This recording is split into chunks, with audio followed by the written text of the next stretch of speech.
ஓம் ஸ்ரீ குருப்யோ நமஹ.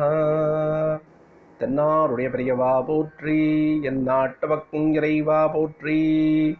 சர்வஜா சர்வவியாபி பெரியவா சரணம். மாயப்பிறப்பருக்கும் மகாபெரியவாடி போற்றி. ஓம் ஸ்ரீ மகாமகணபதயே நமஹ.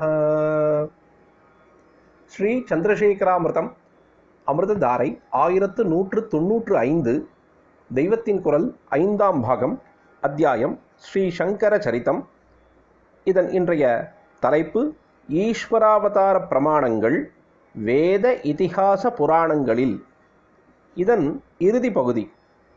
லிங்க புராணத்திலும் இப்படியே வேத வித்யைகளும் வேத கர்மாக்களும் கலியுகத்தில் ரொம்பவும் நிந்தனைக்கு ஆளாகும் சமயத்தில் நீலலோகிதன் என்கிற ருத்ரனாகிய மகாதேவன் சங்கரராக வந்து தர்மங்களையெல்லாம் பிரகாசப்படுத்தி கலி தோஷத்தை முறியடித்து வெற்றி கொண்டு அப்புறம் தம்முடைய பரமபதத்திற்கு திரும்பப் போகிறார் என்று சொல்லியிருக்கிறது.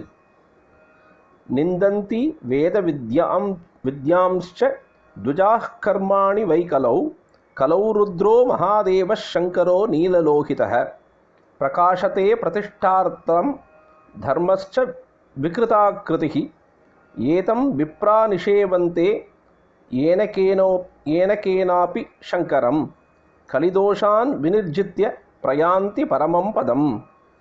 பவிஷ்யோத்தர புராணம் என்பதாக வருங்காலத்தை சொல்லும் புராணம் கலி பிறந்து 2000 ஆயிரம் முடியும் பொழுது லோகானுகிரகம் செய்ய வேண்டும் என்ற ஆசையினால் 4 சிஷ்யர்களோடு சங்கரர் அவதரிக்கப் போகிறார் என்று சொல்கிறது.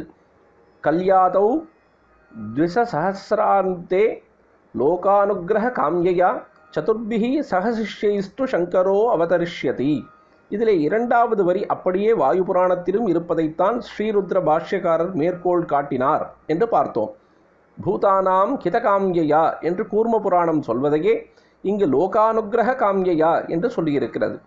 பிரம்மாண்ட புராணம் என்று ஒரு புராணம் லலிதா சகஸ்ரநாமம் லலிதாம்பிகையின் கதை முழுவதையும் கூறுவதான லலிதோபாக்கியானம் ஆகியன அதன் உத்தர பாகத்தில்தான் வருகின்றன. அந்த புராணத்தின் ஒரு பிரிவுதான் மார்க்கண்டேய சம்ஹிதை என்பது. பின்குறிப்பு: 100 கண்டங்கள் என்ற பிரிவுகள் கொண்டது. ஒவ்வொரு கண்டத்திலும் பரிஸ்பந்தங்கள் என்ற உட்பிரிவுகள் உள்ளன. அதன் 72ஆம் கண்டத்தில் உள்ள 7-8 பரிஸ்பந்தங்கள் ஸ்ரீ சங்கரரின் சரிதையை கூறுகின்றன. அதிலே 3வது பரிஸ்கந்தத்தில், அதாவது அத்தியாயத்தில், ஆச்சாரியாளின் அவதார விசேஷம் சொல்லப்பட்டிருக்கிறது. லோகானுகிரகத்திலேயே சிந்தையாய் இருந்ததால் ஈஸ்வரன் இப்படி அவதாரம் பண்ணினான். அவனுக்காகவே அந்த எண்ணம் இருந்த போதிலும் பிரம்மாதி தேவர்கள் பெட்டிஷன் கொடுத்த பிறகு அவதாரம் எடுத்தான்.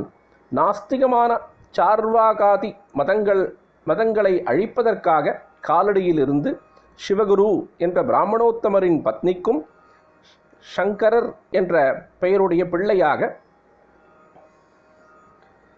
பிறந்தான் என்று அதிலே சொல்லியிருக்கிறது.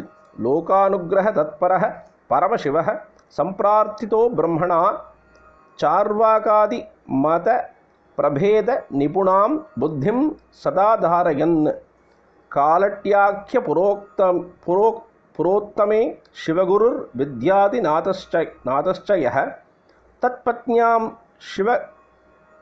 சிவதாரகாம்ச்ச முதித ஸ்ரீ சங்கராக்கியம் வஹன்னு. சௌரபுராணம் என்று சூரியனையே பரமாத்மாவாக சொல்லும் ஒரு புராணம் இருக்கிறது. சூரியனுக்கு சவிதா என்று ஒரு பெயர். சாவித்ரி என்பது இந்த சவிதாவின் தொடர்பாக ஏற்பட்ட பெயர்தான். தாயாக உயிரை உண்டாக்கி போஷிப்பதால் சவிதா என்று பெயர். பிரசவம் என்று ஒரு உயிர் பிறப்பதை சொல்கிறோம் அல்லவா? சவ என்பது சவிதா. காயத்ரி மகாமந்திரத்தில் சவிதா என்ற பெயரே குறிப்பிடப்பட்டிருக்கிறது.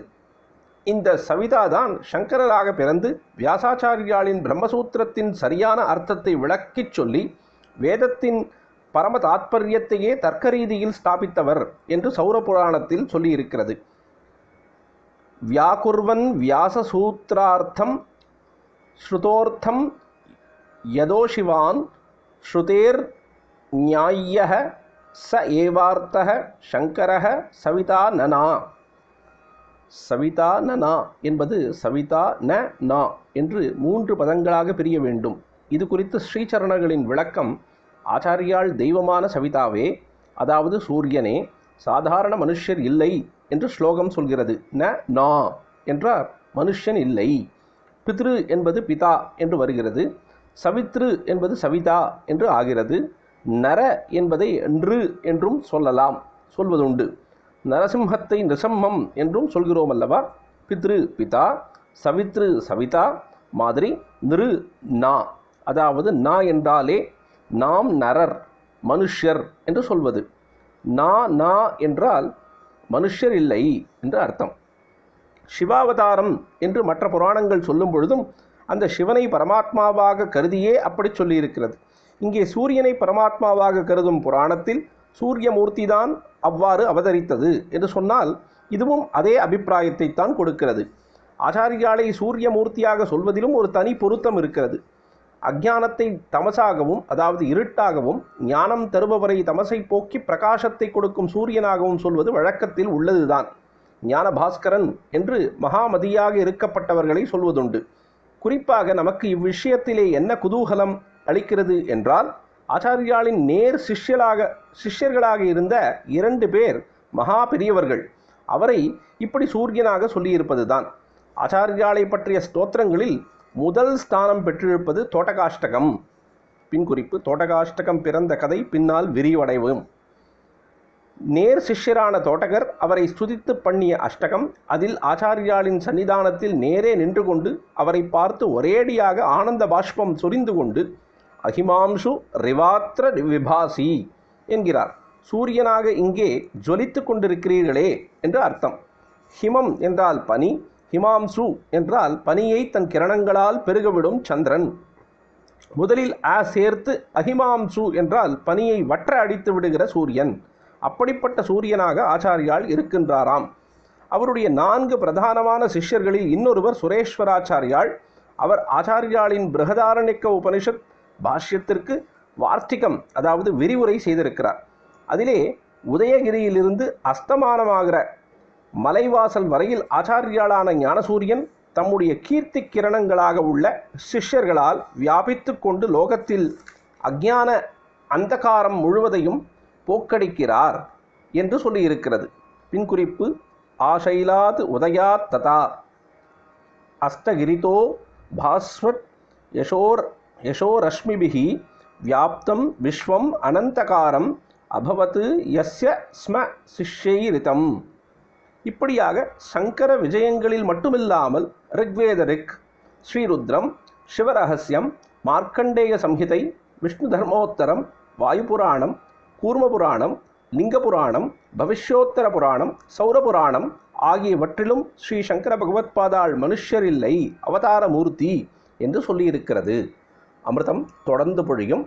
பிரதோஷ சங்கர பிரத்யக்ஷ சங்கர தென்னாருடைய பெரியவா போற்றி, எந்நாட்டவர்க்கும் இறைவா போற்றி, சர்வஜ்ஞா சர்வவியாபி பெரியவா சரணம், மாயப்பிறப்பருக்கும் மகாபெரியவாடி போற்றி.